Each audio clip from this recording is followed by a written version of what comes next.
แล้วก็ข้าวเหนียวพร้อม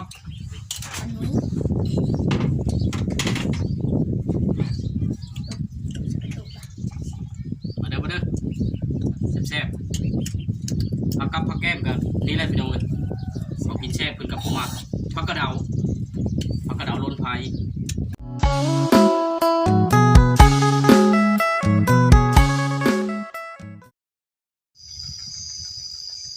กับทักทายสบายดีและสวัสดีเนาะพ่อแม่พี่น้องทั้งฝั่งลาวฝั่งไทยอยู่ทั้งภายในและก็ต่างประเทศพี่น้องยินดีต้อนรับเข้าสู่ซ่องบ่ลอยไทยบ้านเนาะตอนเช้ามื้อนี้บ่ลอยสิพาพี่พี่น้องเขาไปหาอยู่หากินทุกคนเลยบ่ลอยคิดว่าสิไปหาหน่อไม้พี่น้องเลยหาหน่อไม้มาแกงตอนเที่ยงเนาะ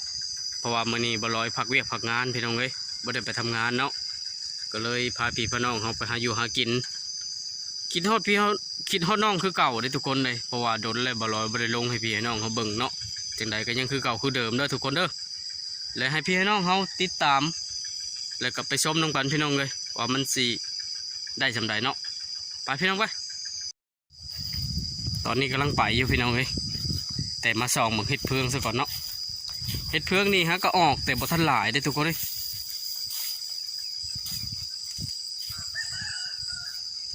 สิพาน้องเขาไปหาหน่อไม้อยู่พูนทุกคนเนาะแม่บุญมีหาก่อนแล้วว่าเห็ดเพืองกะบ่ลอยหากะมาเนาะเพิ่นเอาได้บ่หลายเพิ่นเอามื้อนี้นี่พี่น้องเห็ดเพืองอันนี้เพิ่นใส่ถุงยางไว้แล้วล่ะมาจังเอาแต่ตอนนี้ไปหาหน่อไม้ก่อนทุกคนเลยบรรยากาศมันนี่มีลมเลยพี่น้องไว้อยู่ตามทุ่งไร่ทุ่งนาเนาะอยู่แถวห้วยแคมให้แคมนาไปแล้วบ่ลอยสิพาพี่พี่น้องไปหาหน่อไม้กันแต่ตอนนี้สิมาแวะเก็บมะม่วงก่อนพี่น้องไว้มะม่วงหลายปีนี้มะม่วงหล่นพี่น้องมันชุกแล้วนะเป็นตาสะอ่อนมาได้ทุกคนได้ปีนี้มะม่วงชุกหลายแม่มีกำลังเก็บอยู่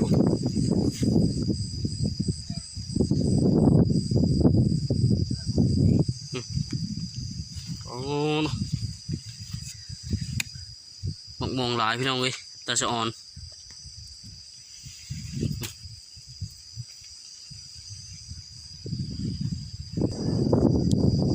อยู่ตามทุ่งไร่ทุ่งนาคือเก่าพี่น้องเลยบรรยากาศกับพอดีไปนี่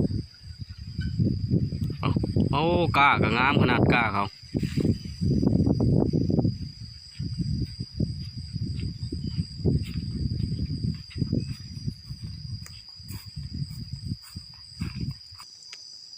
เก็บมงแล้วสิพากันไปหาหน่อไม้ต่ออีกพี่น้องเลยบัดนี้ทงนาก็เดือน7ใกล้สิออกมาแล้วก็ยังบ่มีฝนมีผ้าอยู่พี่น้องเลยดินยังห่าวอยู่ปีนี้ฝนตกหลาได้ทุกคนเลยเดือน7ก็สิออกบ่อื่นนี่แหละเนาะเดือน7ลาวนะคือผลจากตกว่าได้ว่า1ทุกคนเลยมันนี่เนาะ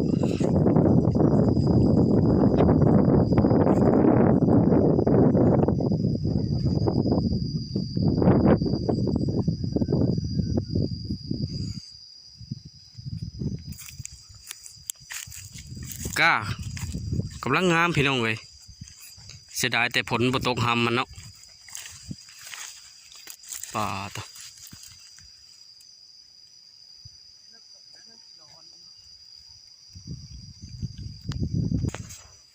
ก่อนจะพอหาหน่อไม้กับแม่บุญมีเพิ่นขุดจิรอก่อนทุกคน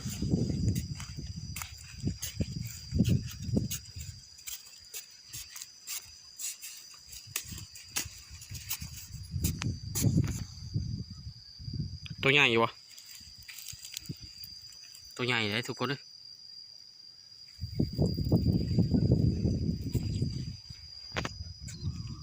หลายโขยขนาดพี่น้องเลยโอ้โขยนี่ก็บักใหญ่นี่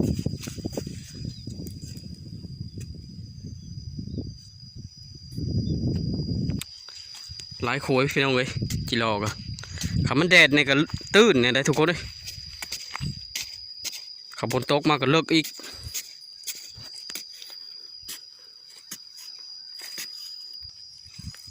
อ๋อต้องพี่น้องเว้ยว่าเขาคุดก็หลายแล้วก็มันขดโค้ยใหม่อีกก็หลายได้พี่น้องเว้ยป๊อดโตโอ้บ่ลอยขุดจิรอก่อนทุกคนได้บัดนี้อืมก็มีแต่โค้ยใหญ่ๆหลายได้ทุกคนเลยบอก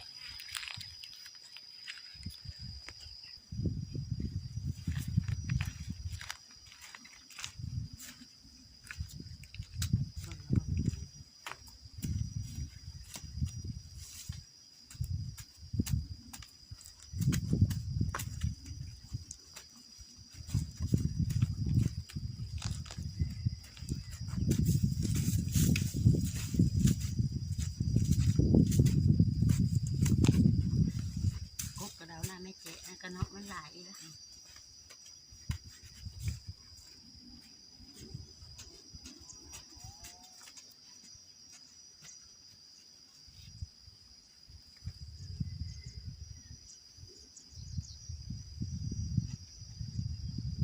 เขาใหญ่พี่น้องเว้ย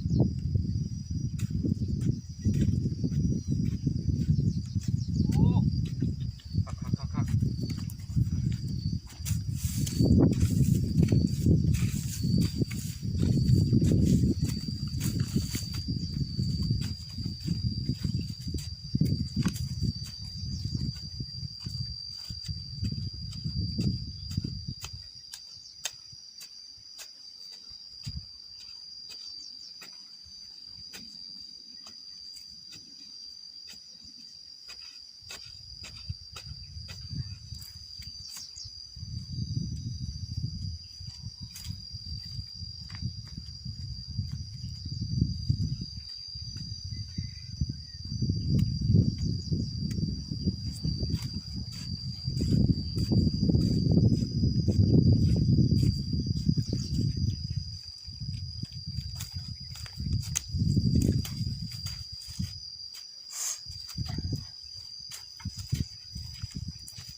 เอาแล้วปีนกลละปีนโหเลยเราจะจำละยันมือเสร็จแล้วเนาะ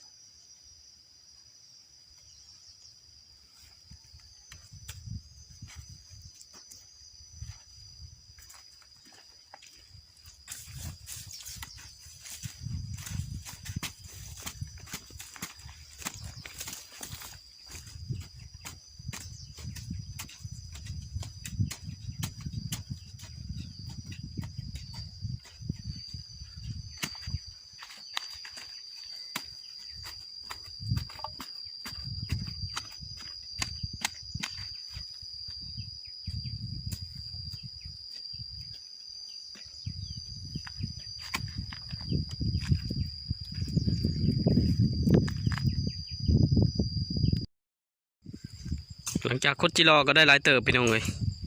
บ่ลอยกับแม่บุญมีกับสิไปหาหน่อไม้ต่ออีกบัดนี้แต่ตอนนี้ก็มาฮอดกอมาแล้วทุกคนโอ้แม่บุญมีเพิ่นกำลัง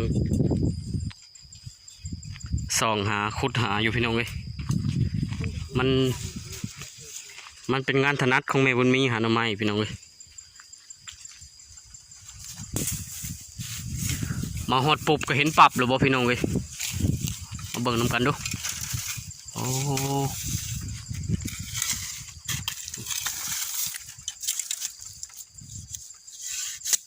นี่หมานเลยทุกคน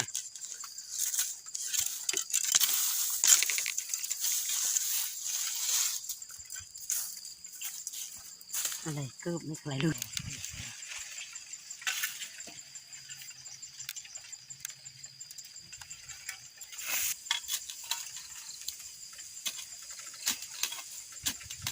แม่นบ่ นั่นแหละ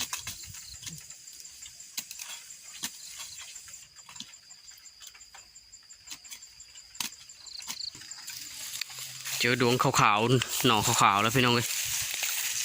นี่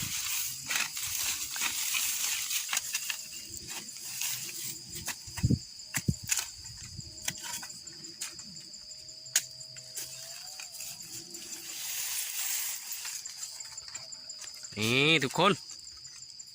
มานี่แหละ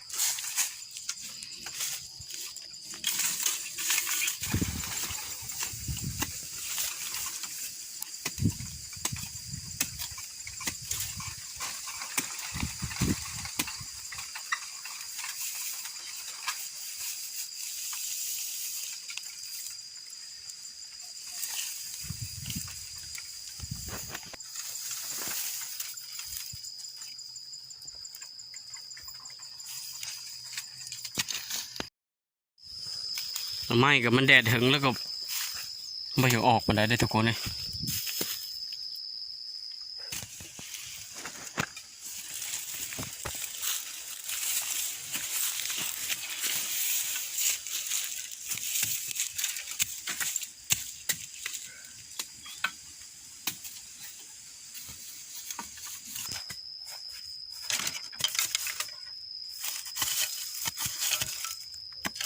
ตัวนี้จะบ่งมาจากใส่ต้น นี่ก็หันละเอาลูกไปทำเลยกับฉันนั้นละ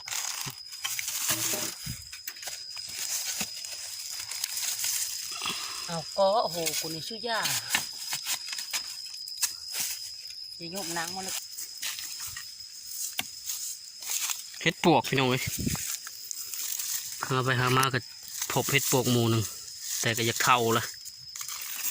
หอมด้วยนี่คือเดือบกกมันไว้แล้วมาสิ เท่าละ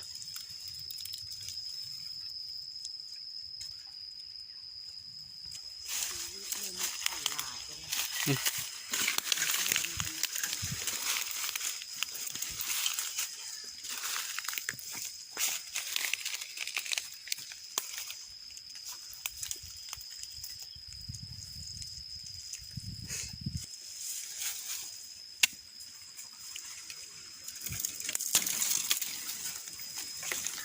นะพี่น้อง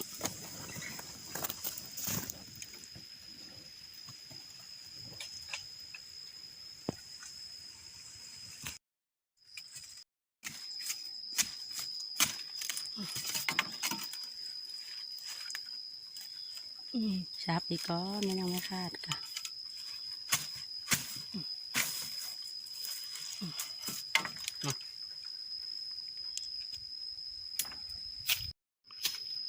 มาคราวนี้ก็พอได้อยู่ได้แกงแล้วพี่น้องเลยนี่หลายอย่างอยู่นี่ก็มีทั้งยอดพักมีทั้งกิโลทุกคนเลยแล้วก็มีเห็ดปวกพร้อมนะกับบันกระซองเมื่ออยู่เห็ดกินก่อนพาพี่พน้องเขากับเพื่อนกับซานได้เป็นเมื่อแต่งอยู่โคกินก่อนพี่น้องเลย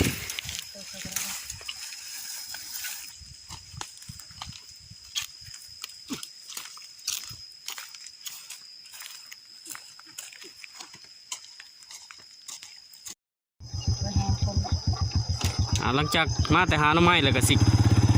เมื่อเฮือนเมื่อซานหาแต่งอยู่โคกินก่อนพี่น้องเอ้ยสิกินตอนเที่ยงกินง่ายนำกันแซ่บๆเด้อพี่น้องเด้อกำลังเดินทางมาอยู่ดอก ดอกดับเลยเนาะ ก่อนสิเมื่ออยู่ให้กินก็แวะหาพักขะแยงก่อนพี่น้องเอ้ยหาพักขะแยงอยู่เซ่เด้อพี่น้องเอ้ย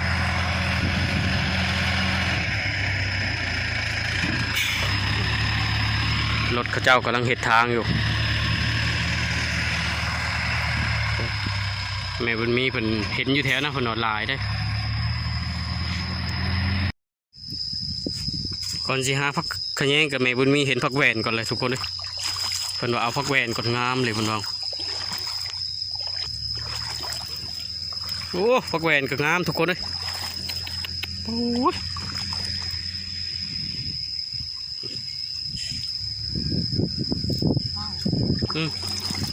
น้ำเซกันไหลเลยนี่คือลุงน่าจะเข้าที่เราจะลุงกัน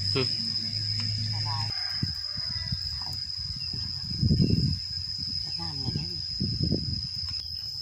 น้ำเซซอดแหละพี่น้องเอ้ยมันก็เลยมีเทามีหยังมาเปอะใส่แล้วก็บ่อยากงามปานใดผักขะแยงกันดิ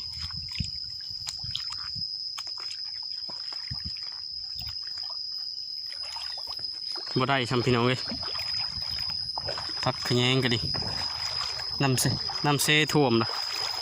น้ำสุขีดินมาใส่ถมมัด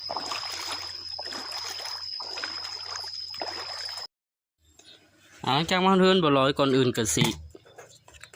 ดังพื้นดังไฟก่อนทุกคนเลย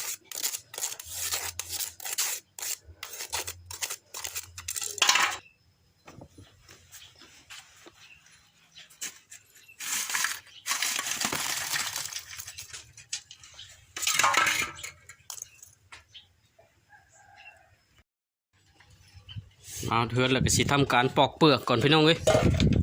เนาะแม่บุญมีเพิ่นกำลังปอกเปลือกแล้วก็จักได้ทุกคนจักเอาแบบพอดี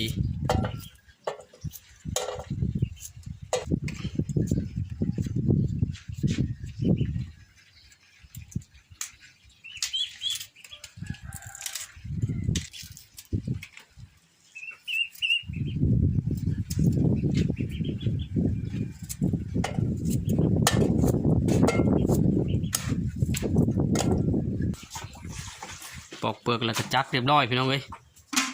แล้วก็สิมาต้มก่อนมา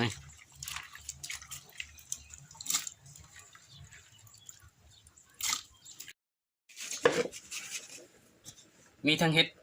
ห็ดปวกแล้วก็เห็ดเพืองพี่น้องจิรอพร้อมผลเดียวล้างก่อนทุกคนเลย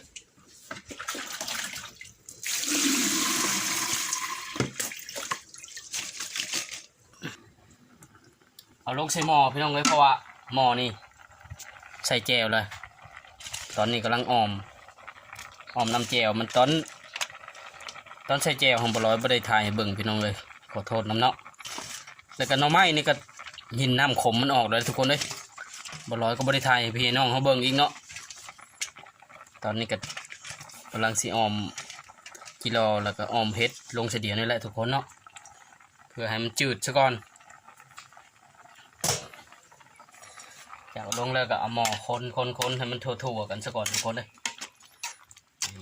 โอ้เตรียมกินเที่ยงน้ำกันพี่น้องเลยปิดฝาเรียบร้อยตอนนี้แม่บุญมีกำลังสิล่างใบยะนางพี่น้องมาตอนนี้ก็สิตำยะนางใส่กับข้าวเบื่อพี่น้องเลย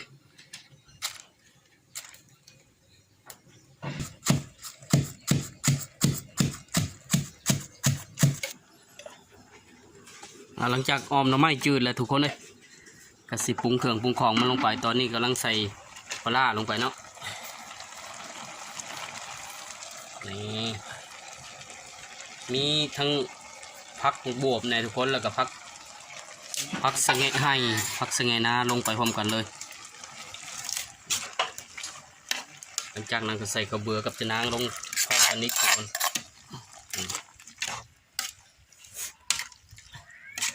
แล้วก็คนให้มันทั่วๆก่อน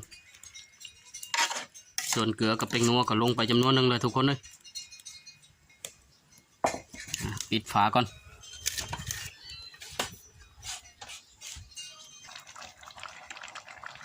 จากนั้นก็บร้อยซิมมาก่อนพี่น้อง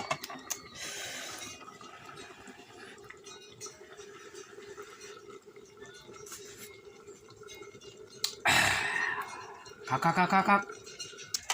โอเคตักนี่แม่บุญมีกำลังตักง่ายอยู่พี่น้องเลยมาทุกคนมากินข้าวเที่ยงน้ำกันมานี่มาเยอะแซ่บๆเยอะชวนพี่น้องเลยต้องสิมาเลยข้าวกัดแกงไหม กับแกงโนโม่พี่น้องเลย แกงไหม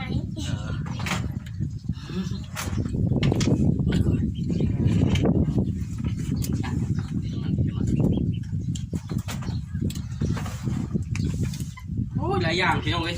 มีทั้งข้าวหุงพร้อม เป็นเยอะป่ะ แล้วก็ข้าวเหนียวพร้อม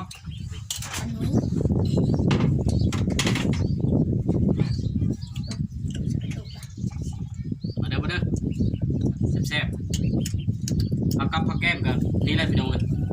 พอกินแซ่บเพิ่นกับผมมาผักกระเดาล้นไผ่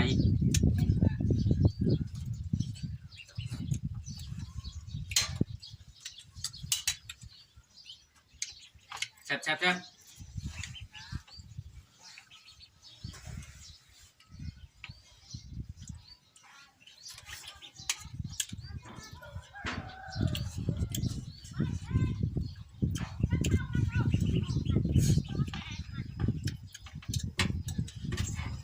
ก็ไม่รอดว่ะ พักแหวน เหมาะดูเร็วเนาะ เนาะ เอ็กซ์ก็ยังเยอะเนาะ เยิ้มคือชื่อ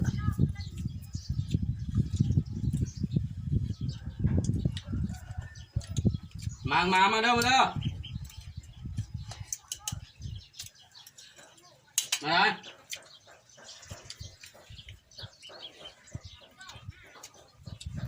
ไปพักมือแล้วบ่ไปพักก่อนไปเลิก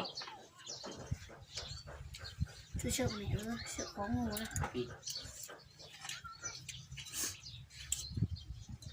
ของมา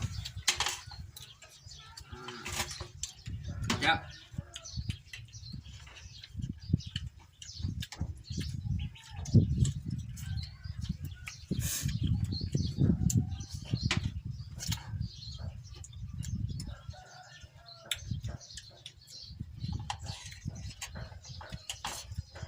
ได้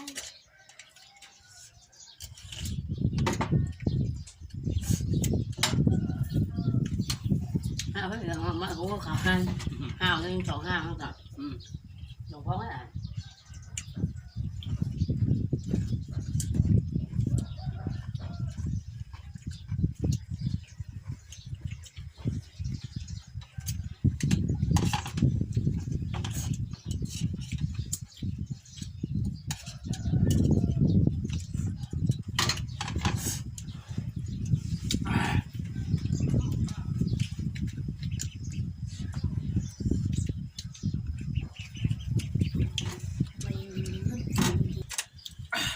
มาคนนี้ก็อิ่มแล้วทุกคนเลย